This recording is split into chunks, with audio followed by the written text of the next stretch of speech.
So how exactly is Ant-Man and the Wasp and Avengers 4 going to connect? How are these two movies going to be related? We know that Ant-Man and the Wasp weren't in Avengers Infinity War, and there was a reason for that, confirmed by the Russo brothers who directed the movies, and now we know that it's going to be specifically tied into Avengers 4. I personally really want to know what this is, and I think I have an idea of why they're putting them in Avengers 4 and not Avengers Infinity War. How's it going, Webheads? My name is Ryan Walsh, and if you guys like the MCU and Avengers 4 and Ant-Man and the Wasp, and you guys want more videos on them, definitely consider subscribing below and definitely turn on that bell notification so you guys can keep up to date with all my latest videos.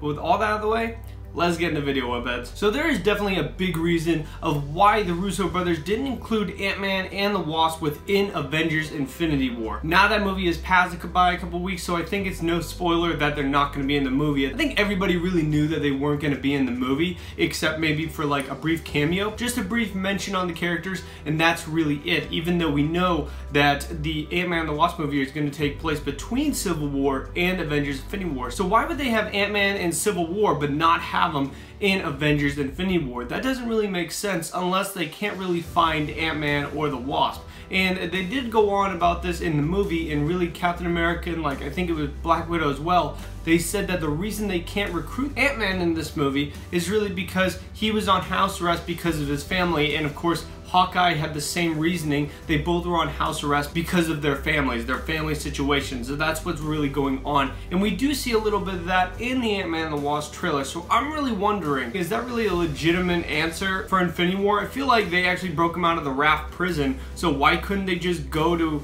their houses and just get them and be like, hey, this is the fate of the world. We need you to help us defeat Thanos. I personally thought it was a little bit of a mistake not even to have them in the movie, not even like as a quick cameo or just fight alongside the Avengers. You could just have both of those characters show up in the Avengers facility along with Rhodey and Bruce Banner. I think it should have been that simple, but I feel like they're making it a little more complicated. But of course we know that they're going to be playing a bigger part in Avengers 4. Now there's a reason why Marvel is really holding them back, and also Hawkeye as well. I feel like Hawkeye is really going to be connected with this Ant-Man and the Wasp movie. I have a feeling he is going to play a small part in the movie because of what I said before, where both of their situations are very similar, where they both have families and the government still is holding those accords accountable, and they want those two heroes to be on house arrest. So I feel as though Hawkeye will cross over in the Ant-Man and the Wasp movie, even just for a brief cameo. I feel like they have to mention him at least in the Ant-Man and the Wasp movie because both Ant-Man and Hawkeye all have kind of the same story going forward here. They all are in similar situations. Scott Lang and Hawkeye aren't the only ones that are really going to be feeling the accords as well and really being on house arrest, because you can really see right here as Hank Pym and Hope Van Dyne actually are being surrounded by the FBI. And you can see that they're really on the run along with Scott Lang. So because Hope Van Dyne is actually the Wasp and the FBI probably knows who Hank Pym is and what they actually can do, they probably are under the accords as well. So I think that's actually going to affect them in this movie. Now, will the Quantum Realm actually play a big part in Ant-Man and the Wasp?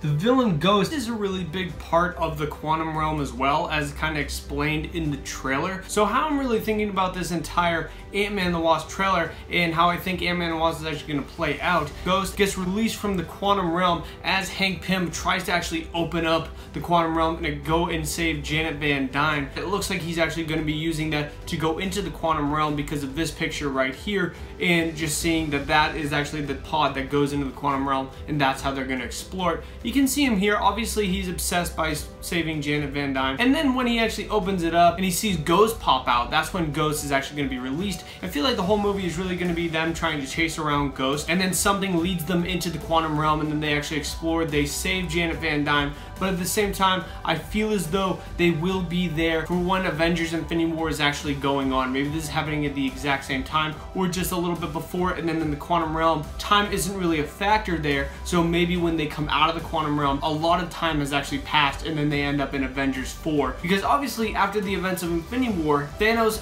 erased half of the life in the universe with the power of the Infinity Gauntlet. The Infinity Gauntlet can only reach within the universe, so only half the life within this universe can actually get erased. So if they're in the Quantum Realm, that means they're in a different dimension and they cannot get erased at all. That means the Infinity Gauntlet does not affect them at all. So if they're in the Quantum Realm and Ant-Man and the Wasp, say that's where they end up at the end of the movie, I have a feeling that that makes sense because none of them would have gotten erased. They could definitely still be on Earth and definitely just avoided, maybe was one of the lucky characters to actually make it out alive and they didn't turn to dust.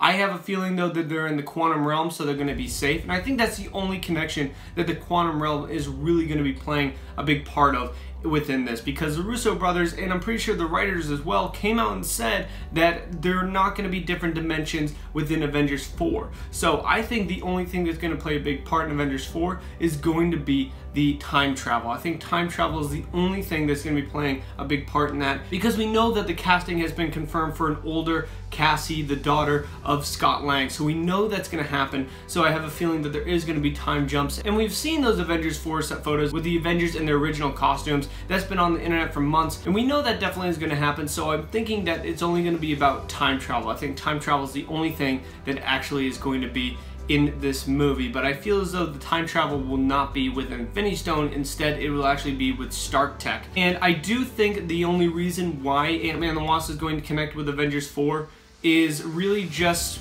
to introduce those characters into the Avengers. I feel like Ant-Man and the Wasp have not been introduced into the Avengers yet. They've been introduced in Captain America Civil War, but now they have to be introduced as Avengers. The Avengers now have less than they had in Infinity War, and now they're going up against Thanos with the full Infinity Gauntlet. So I'm thinking that Captain America is definitely going to try to find Scott Lang, and then of course the Wasp is going to go with Ant-Man, because Ant-Man actually said at the beginning of the first trailer, when Cap needed me in Civil War, would you have come with me? Would you have fought with me if you had these powers? And basically, I think the Wasp actually said yes. I think she wants to be a superhero. I think it's pretty obvious she wants to be one. So I think that this is really going to be both their introduction to be Avengers in the future. I think that's what makes the most sense. And of course, it definitely adds allies to the Avengers. And I think Hawkeye is going to have his own specific thing going on, where he really just had all of his family get disintegrated. I think that actually happened. I think his family gets killed off. I said it time and time again on the channel, and then I think Hawkeye actually goes and he becomes Ronin and then becomes a new character within the Avengers as well, and they all try to take down Thanos. I think that's the real connection within Ant-Man the Wasp and Avengers 4. I think that makes the most sense. I think that actually Hank Pym